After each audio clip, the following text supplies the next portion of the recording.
Vous savez, dans chaque culture, il y a toujours une légende qui dépasse le temps, qui fait son histoire, qui reste des générations, des centaines d'années. Un personnage tellement fort, tellement imprévisible que même les dieux doivent se méfier. Et en Chine, ce gars-là, vous savez qui c'est? C'est Sun Wukong, le roi des singes.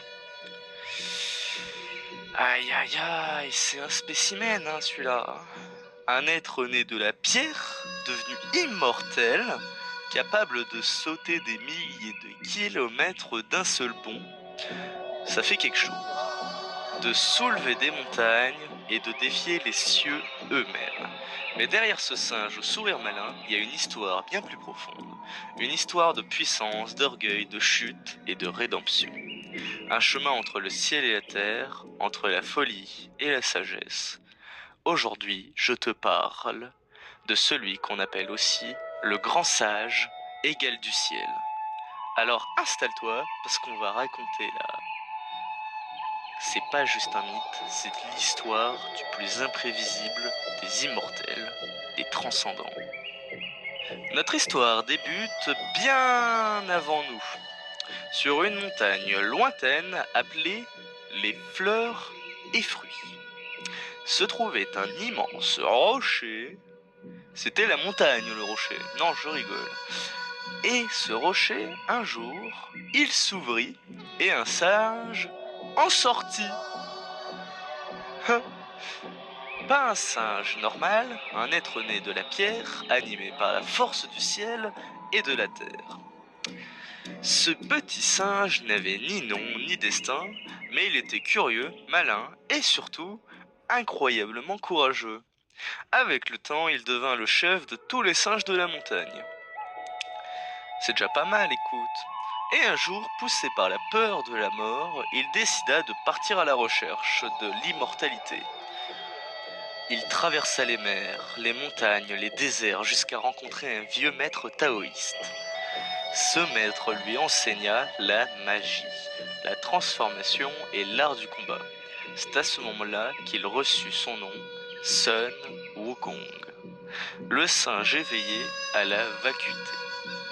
Un nom qui sonne spirituel, mais Wukong, lui, il pensait surtout à devenir invincible.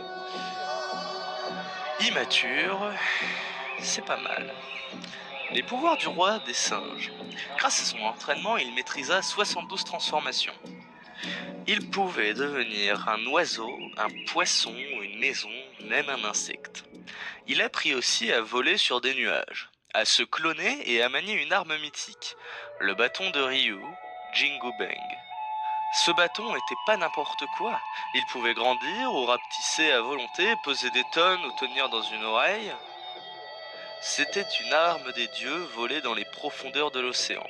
Et depuis ce jour, personne n'osa défier Sun Wukong. Mais voilà, plus il gagnait en puissance, plus son ego grandissait. C'est logique. Il ne se voyait plus comme un singe, mais comme un égal des dieux. Et c'est là que tout a commencé à déraper.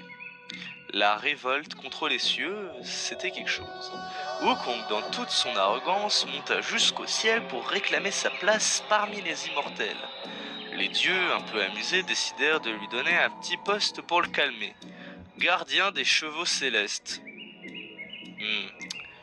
Mais quand il découvrit que c'était un poste de second plan, il entra dans une rage folle. Il retourna sur Terre, déclara sa propre armée et prit un nouveau titre, le grand sage égal du ciel. Rien que ça.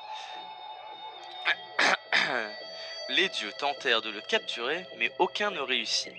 Il était trop rapide, trop fort, trop malin. Il vainquit les armées célestes, terrassa des démons, et même la mort ne pouvait plus le toucher. Il railla littéralement son nom du livre des âmes. Et à ce moment-là, Sun Wukong n'était plus qu'un être incontrôlable, un dieu sans foi ni loi. La chute de Sun Wukong, du roi des singes. Alors les cieux appelèrent à l'aide. Le Bouddha lui-même, Bouddha, arriva calmement et fit une proposition. Si tu arrives à sortir de ma main, je reconnaîtrai ta liberté. Wukong, confiant, fit un saut immense. Il vola pendant des heures jusqu'à atteindre ce qu'il croyait être la fin du monde. Il laissa même sa signature sur une colonne pour prouver sa victoire. Puis il revint en riant. Bouddha sourit et lui montra sa main. Sur son doigt, il y avait les lettres que Wukong avait écrites. Il n'avait jamais quitté la pomme de Bouddha. Pour son arrogance, Bouddha l'emprisonna sous une montagne pendant 500 longues années. Là, Wukong resta seul, enfermé, jusqu'à ce qu'un moine nommé Tang Zanzang vienne le libérer. En échange, le singe devait l'accompagner dans un long voyage vers l'ouest pour récupérer des écrits sacrés. La rédemption. Ce voyage, c'est ce qui transforma Wukong. Au début, il était rebelle, insupportable, violent, mais peu à peu, il apprit la patience, la loyauté et même un certain respect. Et il combattit des démons, protégea son maître et finit par trouver une paix intérieure. À la fin, Bouddha le récompensa. Sun Wukong devint un véritable immortel, un Bouddha lui-même. Pas par la force, mais par la sagesse. Et c'est là le vrai sens de l'histoire de Sun Wukong. Un être né du chaos, forgé par l'orgueil, brisé par la vérité. Et enfin, apaisé par la connaissance. Aujourd'hui encore, son nom résonne dans la culture asiatique, dans les jeux, les mangas, les animés, de Dragon Ball à League of Legends, Sun Wukong ou Son Goku, comme on le connaît souvent, reste le symbole d'une puissance libre, indomptable, mais surtout humaine. Parce qu'au fond, Wukong, c'est un peu nous tous. On cherche à se surpasser, on tombe, on apprend, et un jour, on comprend. Alors la prochaine fois que t'entends parler du roi des singes, rappelle-toi, il n'était pas parfait, mais il a fini par devenir bien plus grand que ça.